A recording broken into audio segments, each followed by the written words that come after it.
స్వేచ్ఛకు సంకెళ్ళు, ప్రజాస్వామ్యానికే చేటు.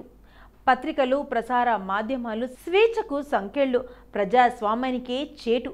పత్రికలు, ప్రసార మాధ్యమాలు స్వేచ్ఛగా పనిచేయగల సమాజంలోనే ప్రజాస్వామ్యం పరిఢవిల్లుతుంది. దేశంలోని మీడియా సంస్థలు అనేక సవాళ్లను ఎదుర్కొంటున్నాయి.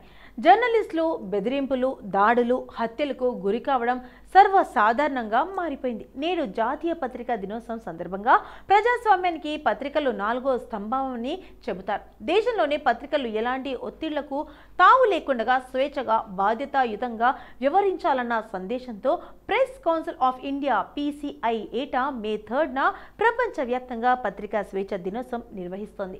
బ్రిటిష్ హయాంలో దేశ జనులలో కాంక్షను రగిలించడంలో పత్రికలు పోషించిన పాత్ర ఎనలేనిది.